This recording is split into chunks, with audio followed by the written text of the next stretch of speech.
नमस्कार, मैं राजेश शर्मा। 8 नवंबर की जो घटना बुढ़ाना के डीएवी पीजी कॉलेज में हुई और जिस तरह प्रताड़ित होने के बाद जो सुसाइड किया उज्जवल राणा ने, हमें लगता है कि ऐसी घटना अगर किसी कॉलेज में कोई बच्चा सुसाइड करे तो मुझे लगता है कि वो सबसे घिनौनी हरकत होती है कॉलेज के लिए। और चूँकि यह निजीकरण का दौर है, इस निजीकरण के दौर ने तमाम संवेदना, तमाम नियम, कायदे कानून सब तार-तार कर दिए। और जिस तरह उज्जवल राणा की जो डेथ हुई है, डेथ के बाद जो लोगों में उबाल है, गुस्सा है, ये अलग बात है कि उस दिन जब तमाम जिम्मेदार लोग बैठे तो उन्होंने बहुत सारी मांग रखी, प्रशासन ने मांग स्वीकार भी की, लेकिन अभी तक कोई गिरफ्तार नहीं हुआ। पता चला है कि एक पीटीआई गिरफ्तार हुए हैं, बाकी जो मुख्य आरोपी हैं वो भी गिरफ्तार नहीं हुए और अभी भी लगातार छात्रों में उबाल है। तो हमारे पास छात्र हैं, तमाम छात्र हैं। विजित तालियान हैं, आप मेयर कॉलेज से हैं, हम इनसे बात करेंगे तमाम छात्रों से। तालियान साहब, अभी कितने लोग गिरफ्तार हुए उसमें? अभी सिर्फ एक गिरफ्तार हुआ है, जो पीटीआई उस कॉलेज का था। अभी सिर्फ एक गिरफ्तार हुआ है और अभी सब फरार है। जो उस दिन मांग रखी थी, उस मांग पे कुछ हुआ? अभी उनमें से तो कोई पूरी नहीं हुई, सिर्फ एक गिरफ्तारी हुई है। मांग तो अभी तक कोई पूरी नहीं हुई, सिर्फ एक गिरफ्तारी और एक दिन का कॉन्डोलेंस, यही हुआ है बस। इस बीच में जैसे 8 तारीख से लेकर आज चूँकि 4-5 दिन हो गए, क्या कॉलेज प्रबंधन का कोई फ़ोन आया, कोई माफ़ी मांगी हो, सॉरी कहा हो परिवार के परिजनों के सामने? नहीं, कॉलेज ने कोई नहीं। कॉलेज ने दबाव जरूर दिलवाया है, पुलिस से दिलवाया है और पॉलिटिकल लोगों भी बता रहे थे, एक दो का कोई किसी का फ़ोन गया, तो अपने आप तो फ़ोन नहीं किया, दबाव दिलवाने का काम किया है बस। तो अभी चूँकि अब अरेस्ट भी है, अभी तो लोगों में गुस्सा बरकरार है। बहुत ज़्यादा उबाल लोगों में है, बहुत ज़्यादा गुस्सा लोगों में भरा हुआ है इस प्रकरण के प्रति। और यदि प्रशासन ने जल्दी ही सभी लोगों की गिरफ्तारी नहीं की तो शायद परिणाम बहुत घातक होगा।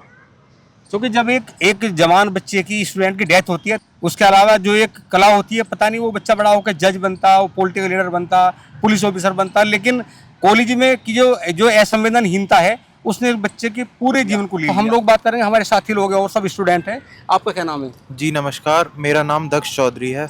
हमें बहुत बुरा महसूस हुआ, जैसे कि हम भी छात्री हैं, हम भी पढ़ाई कर रहे हैं, लॉ की पढ़ाई कर रहे हैं, तो हमें बहुत बुरा महसूस हुआ कि क्या कारण रहे होंगे कि कॉलेज वालों की वजह से उस बच्चे को एक कदम उठाना पड़ा। उसके इंसाफ मिले, उसके लिए क्या होना चाहिए? इंसाफ के लिए जी देखो, हमने अपनी तरफ से अपनी प्रशासन के सामने हमने अपनी मांगे रखी हैं। हम ये चाहते हैं कि हमारी कोई भी मांग नाजायज़ नहीं है। अगर वास्तव में अगर उज्जवल राणा को हमें इंसाफ दिलाना है तो हमारी जो 10 मांगे हैं वे प्रशासन को हर हाल में पूरी करनी ही होगी। उज्जवल की डेथ हो गई क्योंकि कॉलेज के नियम ऐसे थे, प्रताड़ित किया उसे लगा कि मेरे साथ बहुत बुरा हुआ, उसने अपनी जान दे दी और कॉलेज ऐसा संवेदनहीन है कि 2 शब्द उसके पास नहीं है। जी, मैं यही कहना चाहूँगा कि उज्जवल राणा हम में से ही हमारी तरह एक स्टूडेंट था। तो एक स्टूडेंट के लिए सबसे ज़्यादा ज़रूरी उसकी परीक्षा है, उसका नॉलेज है उसके लिए। तो जी ये कॉलेज स्कूल वालों को सोचना चाहिए कि एक स्टूडेंट है, उसके सिर्फ 7,000 रुपये के लिए, जबकि उसने उसमें से थोड़ा जमा कर दिया था, जिसमें बताया गया 1,700 रुपये उसने जमा कर दिए थे। तो थोड़े चंद रुपयों के लिए एक बच्चे की पढ़ाई उसे छीन लेना, उसको पेपर ना देने, तो ये जी बहुत ही बुरा है। डॉक्टर साहब, क्या समाज में जो संवेदना एक शब्द है, क्या बिल्कुल मर गई? हम लोगों ने पहले बहुत सारे ऐसी घटना पहले भी हुई है कॉलेजों में। अगर कोई बच्चे ने इस तरह का काम किया, कोई बच्चा डेथ हो गई, तो कॉलेज प्रबंधन आगे माफ़ी मांगता था। उस समय लोगों में थोड़ी बहुत शर्म गैरत थी, संवेदना थी। क्या संवेदना मर गई बिल्कुल? देखिए, ये खाली संवेदनाओं का सवाल नहीं है, ये देश की नीतियों का सवाल है। 90 के बाद जिस तरह का एजुकेशन का मॉडल हमारे देश ने अडॉप्ट किया है, वो इस देश के गरीबों, किसानों, मजदूरों के खिलाफ है। दरअसल अब पूरी एजुकेशन धीरे धीरे प्राइवेट सेक्टर के हाथों में सौंपी जा रही है। ये जो डीएवी कॉलेज है, ये भी एक प्राइवेट कॉलेज है। दरअसल एक इंटर कॉलेज है, एक दूसरी संस्था है इसी मैनेजमेंट की, और वो एफिलेटेड है, एडिड कॉलेज है, वो एडिड इंटर कॉलेज है, ये प्राइवेट डिग्री कॉलेज है। उसी के एसेट से इस मैनेजमेंट ने ये कॉलेज डिग्री कॉलेज तैयार किया है। 150 बीघे का फार्म है इंटर कॉलेज का। उन सारे संसाधनों में जो लूट होती है, वहाँ कोई ऑडिट नहीं होता समय पर, फैकल्टी को समय पर सैलरी नहीं मिलती, वहाँ जो है पूरा लूट का जो तंत्र खड़ा किया है उसके दम पे ये कॉलेज चलता है। सारे जो रूल रेगुलेशंस हैं उनका वायलेशन होता है। यहाँ पर कोई छात्र संघ का चुनाव नहीं होता। यहाँ पर जो कृषि यंत्र हैं एग्रीकल्चर फार्म के, वो कॉलेज के कैंपस में ला करके रखे जाते हैं। प्रिंसिपल पिस्टल लेकर के चलता है, बाउंसर लेकर के चलता है, लोकल थाने और तहसीलों को इस तरह की जो संस्थाएं हैं, उनके जो हेड्स हैं, वो मंथली ओबलाइज करते हैं और उसी ओब्लिगेशन के बेसिस पे पुलिस उनके साथ में खड़ी होती है। ये एक पूरा नेक्सस बन गया है। एडमिशन के वक्त में ये संस्थाएं बड़े बड़े रैकेट चलाती हैं, देश भर में बड़े सब्जबाग दिखाए जाते हैं कि यहाँ का बड़ा प्लेसमेंट है, आप यहाँ एडमिशन लेंगे तो आपकी ज़िंदगी बदल जाएगी। बड़े बड़े सपने दिखा करके न केवल उत्तर प्रदेश में बल्कि बिहार, झारखंड, मध्य प्रदेश, उड़ीसा तक में यहाँ की जो एजुकेशनल इंस्टीट्यूशंस हैं वो कैंप लगाते हैं। दलालों का एक बड़ा नेक्सस है जो वहाँ से बच्चों को लेकर के आते हैं, यहाँ एडमिशन दिलाते हैं। जिन कोर्सेज में फ़ीस सरकारी कॉलेज में, अफिलेटेड कॉलेज में जिन कोर्सेज की फ़ीस 1500 रुपये, 2000, 3000 रुपये है, उनकी फ़ीस इन प्राइवेट कॉलेजेस में 50,000 रुपये, 1 लाख रुपये, 1.5 लाख रुपये है। हॉस्टल का अलग से वसूलते हैं। इसके अलावा ड्रेस के नाम पर 8 से 10,000 रुपये का बल्क में वसूलते हैं ये लोग। और आप देखिए डिग्री कॉलेजेस में जब हम भी डिग्री कॉलेजों में पढ़े, हम यूनिवर्सिटी कैंपस में पढ़े, कोई यूनिफॉर्म नहीं होती थी। ये यूनिफॉर्म इम्पोज करते हैं स्टूडेंट के ऊपर, उसके नाम पे एक मुश्त फीस वसूलते हैं। बल्क में घटिया लेवल का कपड़ा मंगा करके, घटिया जूते टाई मंगा करके उसको सिलवाते हैं और उसकी कॉस्टिंग बहुत कम आती है। वहाँ से मुनाफा कमाते हैं, मैथ से मुनाफा कमाते हैं। सोचिए कि मैं चौधरी चरण सिंह यूनिवर्सिटी कैंपस में रह के पढ़ा, मेरी फ़ीस हॉस्टल की सालाना 1000-1200 रुपये थी। मैं एक सामान्य किसान परिवेश से आता था। इन्हीं संस्थाओं में, मेरठ कॉलेज में कई कई हॉस्टल चलते थे। सारे हॉस्टल्स को बंद कर दिया मैनेजमेंट ने। हॉस्टल्स को बंद करके कॉमर्शियल कॉम्प्लेक्स खोल रहा है। मिठाई की दुकान चल रही है मेरठ कॉलेज के कैंपस में, तमाम प्राइवेट दुकानें चल रही हैं और वहाँ का मैनेजमेंट अक्सर छात्रों के साथ दुर्व्यवहार करता अगर वो इन सारे सवालों को उठाते हैं। ये जो सारी संस्थाएं इस इलाके में खड़ी हुई हैं, ये आम जनता के पैसे से खड़ी हुई हैं। इन संस्थाओं को बनाने वाले जागरूक लोग समाज के लोग हैं। ये सरकारों ने खड़ी नहीं की, ये धन्ना सेठों ने खड़ी नहीं की ये संस्थाएं। ये मेहनत कशों के चंदे से, खून पसीने की कमाई से खड़ी हुई संस्थाएं हैं। और उस चंदे से खड़ी हुई संस्थाओं में इस तरह का हो रहा है कि आज उनके एसेट्स को बेचा जा रहा है, कॉमर्शियल इस्तेमाल हो रहे हैं, महंगी फीसें वसूली जा रही हैं, हॉस्टल बंद किए जा रहे हैं। एक बड़े हिस्से को पढ़ाई लिखाई से वंचित किया जा रहा है। अब एजुकेशन सिस्टम उस तरफ ढाल दिया गया है, खास तौर पर 90 में ग्लोबलाइजेशन के बाद से, जिसमें सारी सरकारें शामिल हैं। 90 के बाद से 2025 में हम खड़े हैं। सारी पार्टियों की सरकारें आई, लेकिन पॉलिसी लेवल पर सब एक है। कोई इस बारे में नहीं सोचती कि इस गांव का गरीब का, किसान का, मजदूर का बच्चा अब डॉक्टर नहीं बन सकता, इंजीनियर नहीं बन सकता, वो IIT में नहीं जा सकता, IIM में नहीं जा सकता। आप देखिए फीस स्ट्रक्चर कितना चेंज हो गया है। अमीरों के लिए एक अलग तरह की एजुकेशन, गरीबों के लिए एक अलग तरह की एजुकेशन। और उस पर भी एडमिशन के बाद वो स्टूडेंट्स को मजबूर करते हैं कि फोर्सफुली बाउंसर लगाएं, पिस्टल लेकर के प्रिंसिपल घूमता है उनका। ये सिर्फ एक DAV कॉलेज का मामला नहीं है, इस पूरे प्रदेश की शिक्षण संस्थाओं की रेगुलर मॉनिटरिंग होनी चाहिए। एक शब्द है नो प्रॉफिट नो लॉस। हम लोग देख रहे हैं लगातार 2002 के बाद से लगातार देख रहे हैं, वो शब्द आ गया कि ट्रस्ट बना ली और नाम उस पर रख दिया कि नो प्रॉफिट नो लॉस। लेकिन इतनी एजेंसी हैं भारत सरकार के पास, प्रदेश सरकार के पास, क्या कोई ये नहीं देखता कि ये पैसा इनके पास कहाँ से आता है? एक नाम हो गया no profit no loss, college लगातार खुलते जाते हैं। पूरे नेक्सस में सब मिले हुए हैं। वेलफेयर स्टेट का कंसेप्ट इंडिया में है। हमने मिक्स्ड इकोनॉमी लागू की आज़ादी के बाद, जो मॉडल एडॉप्ट किया, और उसमें ये किया कि प्राइवेट सेक्टर को भी एक स्पेस देंगे और पब्लिक सेक्टर उन सेक्टर्स में काम करेगा जहां जनता की नीड है, कॉमन मैन की नीड है। Education of all, education free होनी चाहिए सबके साथ, सबके लिए। आप सोचिए कि वो कंसेप्ट कहाँ चला गया। इसी इलाके के गरीब मजदूरों, किसानों के पढ़े हुए बच्चे, बहुत कम फीस में पढ़े हुए बच्चे, उन्होंने इस देश में नदियाँ बनाई, नहरें निकाली, इस देश में बांध बनाए, बड़े बड़े प्रोजेक्ट्स डेवलप किए, इस देश को भुखमरी के कगार से ला करके खड़ा किया। तो मेहनत कशों के बेटे बेटियों ने खड़ा किया उसी एजुकेशन के बूते पर जो उन्होंने, जो आज़ादी के बाद मॉडल एडॉप्ट किया था। लेकिन 2025 तक आते आते हमने वेलफेयर स्टेट के कंसेप्ट को मुनाफे के स्टेट में बदल दिया है। सरकारी संस्थाएं तक मुनाफे में तब्दील कर दी गई हैं और पूरा एजुकेशन सिस्टम तो इसका शिकार हो गया बुरी तरह से।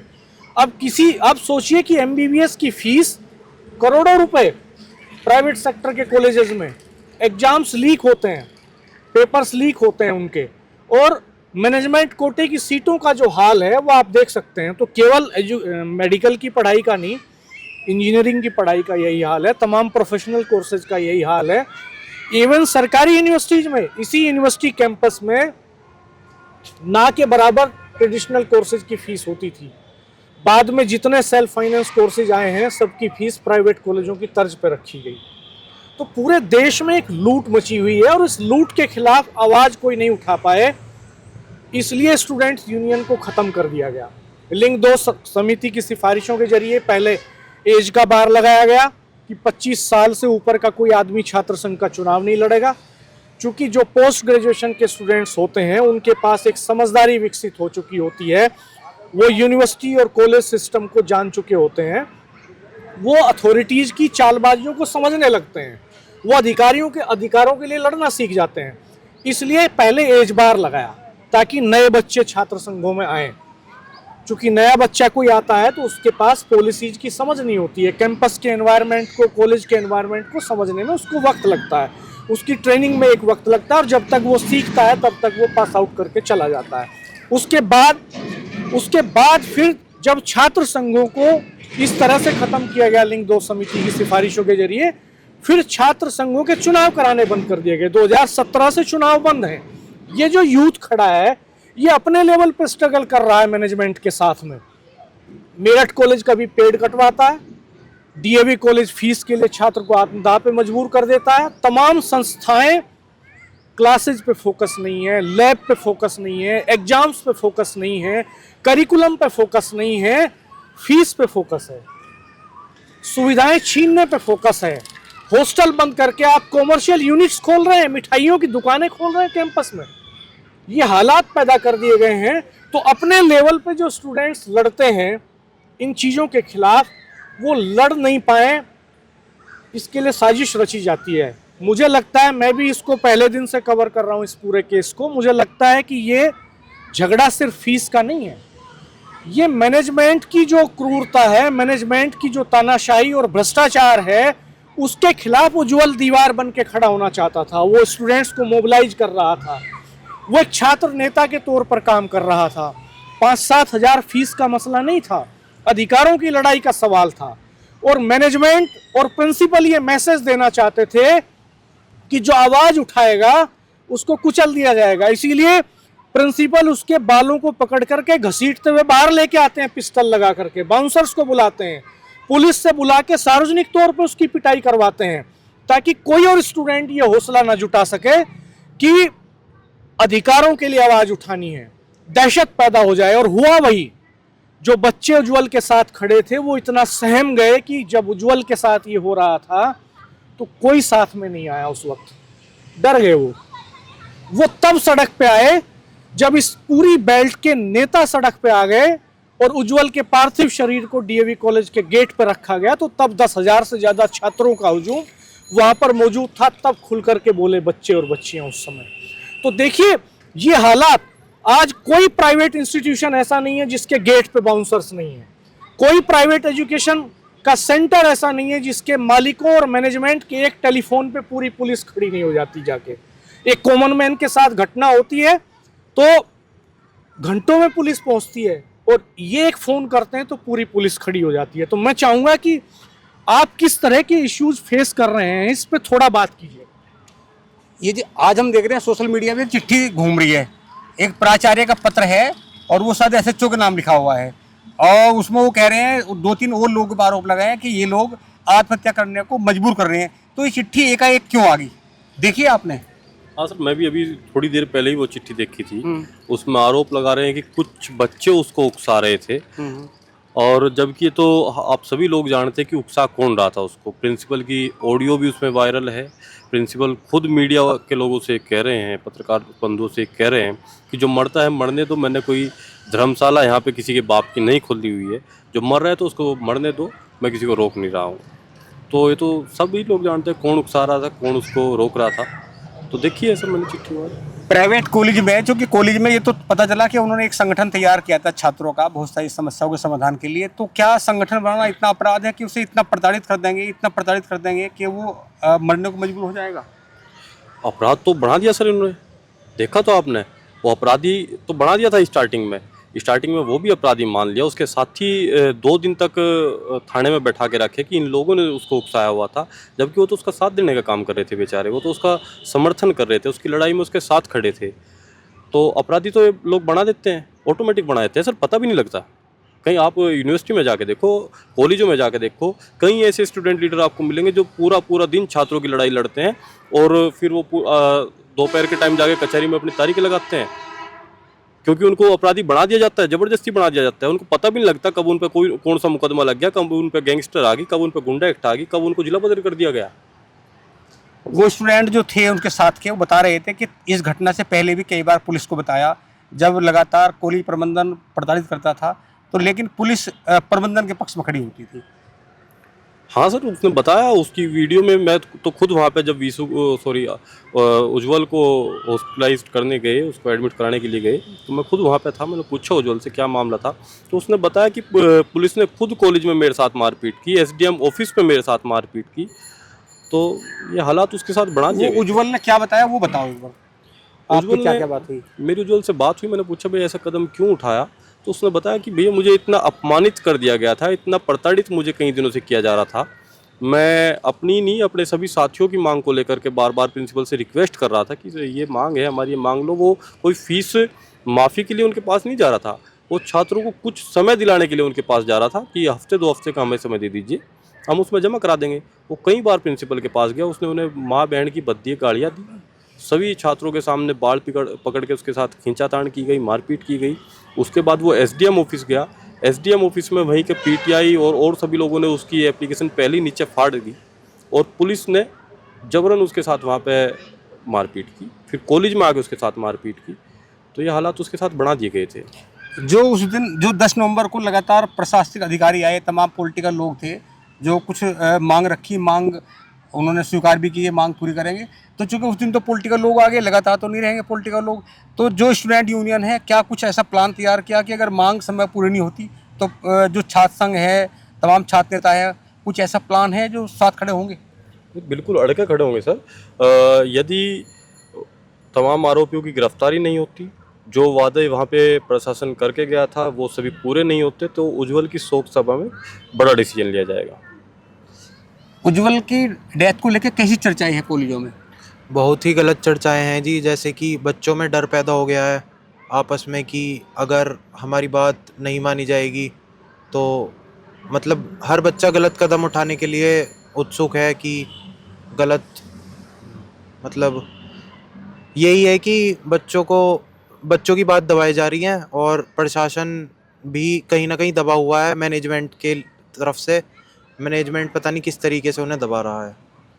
क्या अब जो छात्र नेता हैं, जो हमारे संगठन इतने कमज़ोर हो गए कि पहले हमने देखा आपसे 10-20 साल पहले कि जो प्रबंधन है वो कभी प्रभावी नहीं होता था, छात्रों पर कभी प्रभावी नहीं होता था, और आज हमें लग रहा है कि प्रबंधन पूरी तरह हावी है। इसका सीधा असर छात्र संघ चुनाव पे है जी। छात्र संघ चुनाव जब से बंद हुए, जब से ये लोग हावी हुए हैं, आज तक देख लो, जब से जैसे आपने कहा, आज से पहले जितने छात्र संघ जब चुनाव होते थे, जो हमारे लीडर हुआ करते थे, वे हावी नहीं होने देते थे इन जैसे तमाम, मैं तो गद्दार और मैं तो बहुत भद्दे लोग कहूँगा इनको, जो एक बच्चे के साथ एक ऐसे दुर्व्यवहार करते हैं कि उससे कहते हैं कि तू मर जा, मेरी तरफ से मरता हूँ मर जा। ये ना तो एक शिक्षक के लिए अच्छा दर्शाता है, ना ही एक अच्छे आदमी के लिए भी। मानवता तो बिल्कुल देखो जी ख़त्म हो चुकी है। जैसे कि हमने उज्जवल के साथ देखा, मानवता भी थोड़ी बहुत नहीं बची। क्या ऐसे प्रबंधन के खिलाफ आवाज़ उठाने की ज़रूरत है? जी, आवाज़ उठाने की तो बिल्कुल ज़रूरत है। ये जो छात्र संघ चुनाव जी बंद करे गए हैं, इसका एक ही लक्ष्य है कि छात्र अपनी आवाज़ ना उठा पाए, कि इनके खिलाफ़ कोई भी खड़ा ना हो पाए, और कोई खड़ा हो जाए तो उन पे झूठे आरोप लगा दी जाए। और बस इन्हें छात्रों की आवाज़ बंद करनी है कि इनके खिलाफ़ कोई खड़ा ना हो। कुछ भी विषय उठता है तो ये अपना पीछे हट जाते हैं, और अगर हम थोड़ा भी जोर डालें तो गाली गलौज पर उतर आते हैं, और इनका पूरा दबाव रहा है स्टूडेंट पे, बस के स्टूडेंट की आवाज़ ना उठे। डॉक्टर साहब, पिछले अगर हम 2 दशक की बात करें तो चंद कॉलेज थे, और कॉलेज के बाद जिसका एक कॉलेज उस समय खुला 2004-05 में, आज कोई 10 कॉलेज का मालिक है, कोई 20 कॉलेज का मालिक है, और तमाम लोग कहते हैं कि हम तो नो प्रॉफिट नो लॉस पर काम चल रहा है, सबने ट्रस्ट बना रखी है। तो क्या सरकार का उस तरफ ध्यान नहीं है कि वो कितने बड़े आदमी हो गए और जो वहाँ पढ़ने वाले लोग हैं, जो वहाँ टीचर हैं, जो तमाम फैकल्टी हैं, क्या है उनके पास में?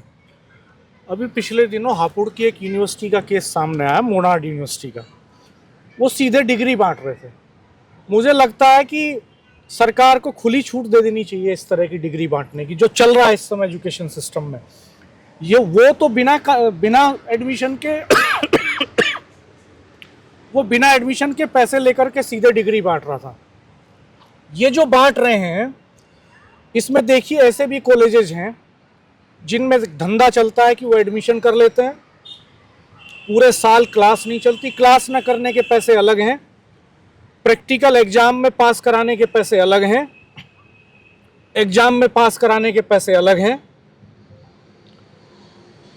और आप रेगुलर क्लास अटेंड कर रहे हैं तो आपसे अगर कोई टूट फूट होती है तो उसका कई गुना फाइन लगाने के पैसे अलग हैं। यही डीएवी कॉलेज, इसमें कोई लाइब्रेरी नहीं है, जिसका स्टूडेंट उज्जवल राणा था। उज्जवल राणा की एक मांग ये भी थी कि वहाँ पे कॉलेज में लाइब्रेरी बने। कॉलेज में एग्रीकल्चर फार्म के कृषि यंत्र खड़े हो रहे हैं। एग्रीकल्चर फार्म है इंटर कॉलेज का, उसका ट्रैक्टर और कृषि यंत्र फैले हुए हैं कॉलेज के कैंपस में।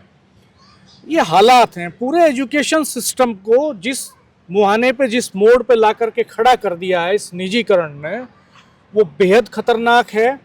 और जो नई पीढ़ी है वो एक ऐसे एजुकेशन सिस्टम की तरफ जा रही है इन पूरे हालात की वजह से, जहां एजुकेशन ही गायब है, जहां सिर्फ सर्टिफिकेट्स होंगे लोगों के पास, महंगी फीस देने के बाद कोई क्वालिटी नहीं होगी।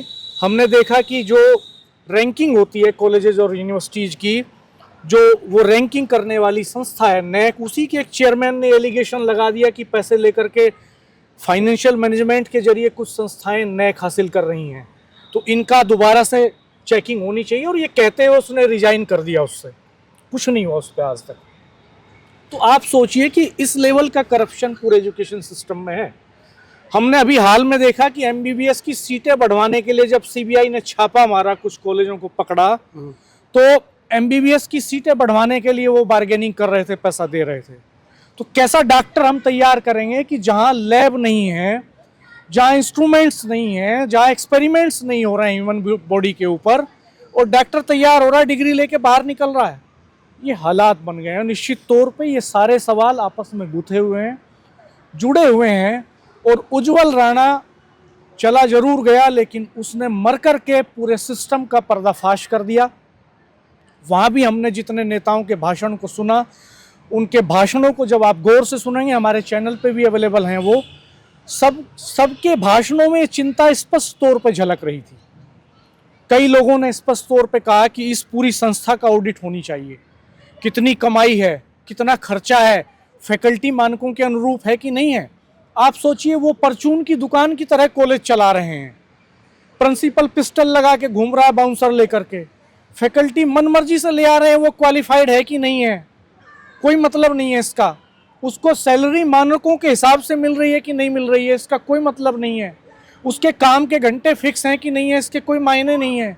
क्लास चल रही है कि नहीं चल रही है, इसके कोई मायने नहीं है। तो उज्जवल चला गया इस दुनिया से, लेकिन इस दुनिया में जो एजुकेशन सिस्टम चल रहा है हमारे देश में, उस पर उसने बड़े सवाल खड़े किए हैं। दोस्तों, आप क्या सोचते हैं, ये ज़रूर कमेंट बॉक्स में बताइएगा। और हम इस मसले पर लगातार नज़र बनाए हुए हैं, भविष्य में और भी रिपोर्ट्स करेंगे इस पे, और ऐसे बहुत सारे छात्र नेताओं से बात करेंगे जिनके लिए छात्र राजनीति और पढ़ाई करना आज ज़्यादा चुनौतीपूर्ण हो गया है, क्योंकि आज छात्र राजनीति करने को ही अपराध घोषित कर दिया गया है, इलेक्शंस बंद कर दिए गए हैं।